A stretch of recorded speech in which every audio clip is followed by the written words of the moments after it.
Miestni poslanci za Prievoz zorganizovali stretnutie pod názvom Bezpečnosť v prievoze. Obyvatelia sa na ňom mohli stretnúť so zástupcami mestskej a štátnej polície. My ako mestská časť evidujeme, že bezpečnosť je veľká téma.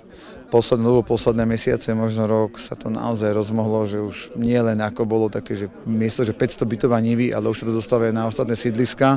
Práve preto vítame aktivitu poslancov za Prievoz a mestskej a štátnej polície, ktorí prišli, stretli sa s obyvateľmi. Musím povedať, že najmä zo strany tej štátnej polície sme počuli, ako sa zachovať napríklad v prípade, keď človek alebo nejaký páchateľ vnikne na súkromný pozemok, že to už je trestný čin. To znamená, že ktokoľvek príde, vnikne na súkromný pozemok, treba okamžite konať, volať políciu. Ak sa to dá, tak pokúsiť sa obmedziť na osobnej slobode toho páchateľa a v takom prípade už sa naozaj nejedná o priestupok, ale je to trestný čin, ktorý už musí polícia teda riešiť. Cieľom stretnutia bolo otvorene hovoriť o otázkach, ktoré sa týkajú každodenného života obyvateľov. Diskutovalo sa o doprave, verejnom poriadku aj o samotnej bezpečnosti v uliciach Prievozu. My to cítime všetci v Prievoze, najmä teda v rodinných domoch, ľudia, ktorí musia sa zamykať, musia si strážiť domy, musia si inštalovať kamery. Naozaj tie veci, ktoré sme predtým nerobili, začíname si všímať a robiť. Poviem to tak filozoficky, že nie sú peniaze, nie sú ľudia.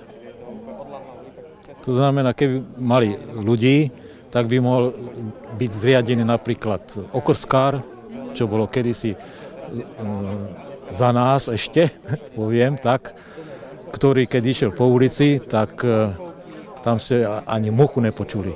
Všetci poslúchali, jak neviem čo.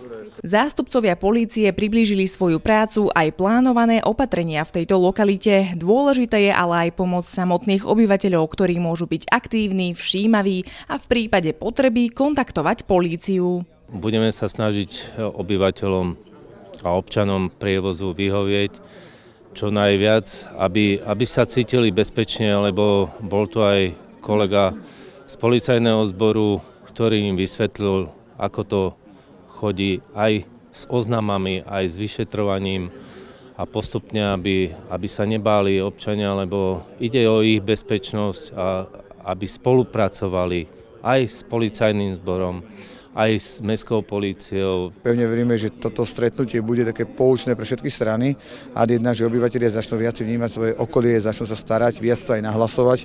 Týmto aj vyzývam všetkých, keď vidíte niečo, akékoľvek nelegálne činnosti, podozrenie nelegálnu činnosť, treba volať 158, 159, oni namiesto prídu, budú to monitorovať a zároveň aj policajti pristúpili, že urobia viac hliadok, nielen po Prievoze, ale celkovo po Ružinove. Pre TVR Valéria Konevých.